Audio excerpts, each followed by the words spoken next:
NMBT, National Muslim Basketball Tour. Allah loves you guys so much you guys don't even know it. You guys don't even know it. Allah subhanahu wa ta'ala loves you 70 times more than your own mother. If you ask somebody, how much does your mama love you? Like, I don't know, she loves me so much she probably give herself up for me. Think about what Allah subhanahu wa ta'ala would do to you. And because He loves you so much, He brought you guys here together. And He doesn't stop there though, He doesn't stop there. He loves you so much that He brought you guys together to talk about the greatness of Allah subhanahu wa ta'ala. And the fact that we're talking about the greatness of Allah subhanahu wa ta'ala is a bounty within itself.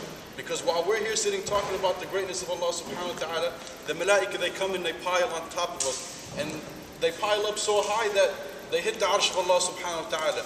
And Allah subhanahu wa ta'ala is like, yo, what's going on? What's going on down there? And the malaika will tell him, there are people down there talking about your greatness. So we want to get in on the action. So we're listening to them. Allah subhanahu wa ta'ala will say, record all their names, and bring them up to me so I may remember them in a better gathering. Think about this. Think about Allah subhanahu wa ta'ala recording your name, mentioning your name amongst the malaika. So this in itself, us sitting here, remembering Allah subhanahu wa ta'ala, sitting with the Muslim brothers, is a bounty within itself, and it's a sign from Allah subhanahu wa ta'ala that He loves us. Now with that being said, I want to talk to you guys today about the blessings. Honestly, last night I played high school basketball, and last night I was sitting down, and Brother Muhammad had sent me videos of the brothers, playing in the past from the previous events, and I noticed some of the brothers got a crossover. I'm gonna pay homage when I see it, and so what I decided to do was I decided to tell you guys the blessings of the crossover. The blessings of the crossover. For example, everybody knows here what a crossover is. I don't have to explain what that is. In order to establish your crossover, you first have to read the defense. You have to read the defense. You analyze the pick is coming through. Just by you looking, you look through your retina. That in itself is a ni'mah. Your retina catches the images that you see and develops them for your brain to understand. But before your brain understands, it has to go through the optical nerve. And the optical nerve transfers this image to your brain. And then you're able to establish what you want to do. And that in itself is a ni'mah. And this can only happen with the permission of Allah subhanahu wa ta'ala. Wow. So the crossover just starts by a look. Just by you able to process what you're about to do is a ni'mah from Allah subhanahu wa ta'ala. But Allah subhanahu wa ta'ala is so bountiful, He don't stop there with just the eyesight. He don't stop there with the eyesight. When you take one step to start your crossover, you're using 200 different muscles in your leg. You're using 200 different muscles in your leg. Just imagine that now. Each step you take, 200 different muscles are being used by the permission of Allah subhanahu wa ta'ala. Can you imagine that? Can you imagine that? And all this that's happening, you looking, processing it through your brain, taking one step, all with the permission of Allah subhanahu wa ta'ala, yet we don't realize it. What does Allah subhanahu wa ta'ala say about the human? إِنَّ الْإِنسَانَ لِرَبِّهِ لَكَنُودٌ. Verily the human is not thankful to his Lord. But the crossover is just getting started. It don't stop there. It don't stop there. When you take one step, you pull up with your right hand. You're using your deltoid. You use 3 different parts of your deltoid in order to complete a crossover. That in itself is a ni'mah. You use the first deltoid you use it to raise your hand. The middle deltoid you use it to turn sideways.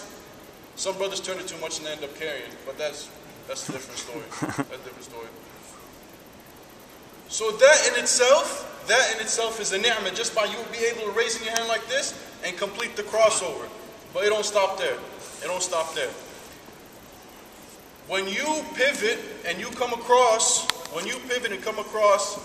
scientists say that you exert 18,000 pounds of force on your own ankles. Just to give you an analogy of how much that is, you guys all know Shaq, right? Everybody knows the big diesel, right? The big Aristotle. When he came to Arizona, he was the big cactus. And he didn't do nothing for us. I was out in Arizona for a while too. He didn't do nothing for us. But that's a different story. I'm not going to get into that. 18,000 pounds of force is like having 5 shacks on your ankle, sitting on your ankle for a split second. Can you imagine 5 shacks on you? I remember watching when Shaq played for the Heat, he was playing against Atlanta Hawks. And he had fell on the guy named Batista. I don't know if anybody remembers that. I mean, the guy was out cold for a minute. So you can only imagine if you got 5 shacks on one ankle while you're conducting a crossover. Now look at Allah subhanahu wa ta'ala's bounty. The reason why we literally don't break our own ankles is because we have something called nerve impulses in our body.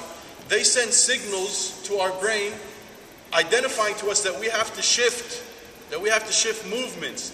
And by this happening, we're able to shift our center of gravity and able to conduct the crossover. This is the bounty of Allah subhanahu wa ta'ala. What does Allah subhanahu wa ta'ala say in the Quran? وَإِن تَعُدُّوا نِعْمَةَ اللَّهِ لَا تُحْصُوهَا. If you're able to count the blessings of Allah, you'll never be able to count them.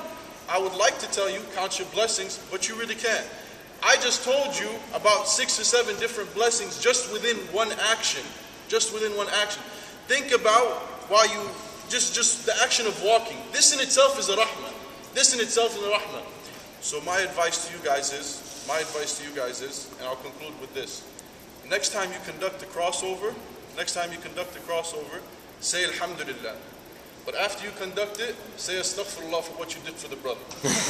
That's my advice to you guys. And always remember to make shukr to Allah subhanahu wa ta'ala. Because what does Allah subhanahu wa ta'ala say in a hadith Qudsi? He says, Inni idha u'atit, radit, wa idha radit, barakt, wa laysa li barakat niha. Allah subhanahu wa ta'ala says, if I give somebody something, meaning you're good to health, you're able to run. People are sitting in bed dying. And we're out here just running around, we don't even acknowledge that. So Allah subhanahu wa ta'ala says, Inni idha u'atit, if I've given somebody, whether it be money, health, food, whatever it is that Allah subhanahu wa ta'ala has given you, you have it. He says, Inni idha u'tit, radit, then I am pleased with this person. And if I am pleased with this person, wa idha radit, barakt, and if I am pleased with this person, I give barakah in whatever I've given this person. Wa laysa li barakatin niha, and my bounties are endless. Now some Sahaba came to Rasulullah sallallahu alaihi wasallam. They say, Ya Rasulullah, Allah subhanahu wa ta'ala has given such and such to such person, and they don't even pray to Allah subhanahu wa ta'ala. Does that mean Allah subhanahu wa ta'ala is pleased with them? Allah subhanahu wa ta'ala says, Rasulullah sallallahu alaihi wasallam said, these people that Allah subhanahu wa ta'ala has given to them, وَهُمْ يَأْكُلُونَ كَمَا يَأْكُلُ الْأَنْعَامُ وَالنَّارُ مَثْوًى لَهُمْ. These people that Allah subhanahu wa ta'ala has given all these ni'am, all these bounties, and they're not thankful for it, they eat as the, look at the analogy Rasulullah sallallahu alaihi wasallam used. He said, they eat as the cows eat from the grass. وَالنَّارُ مَثْوًى لَهُم. What's the final outcome for a cow? He gets slaughtered and sent to McDonald's and we have a Big Mac and a smile on our face. That's what happens. So Rasulullah sallallahu alaihi wasallam said that this person that doesn't acknowledge Allah subhanahu wa ta'ala, he eats as the cows eat from the grass, and at the end of the day, they go to وَالنَّارُ مَثْوًى لَهُم. Their final abode is Jahannam, and I ask Allah subhanahu wa ta'ala to save us from this. So my final message to you guys, and wallahi, I thank Brother Muhammad for inviting me out. It's an honor to be standing in front of all you brothers. When you conduct the crossover, praise Allah subhanahu wa ta'ala. Because using your eyes, using your hands, using your legs, this in itself is a bounty. Make shukr and make istighfar after you conduct the crossover. So inshallah, is everybody ready for this? Inshallah. Takbir. That wasn't too long or too short. Takbir. Takbir. Takbir.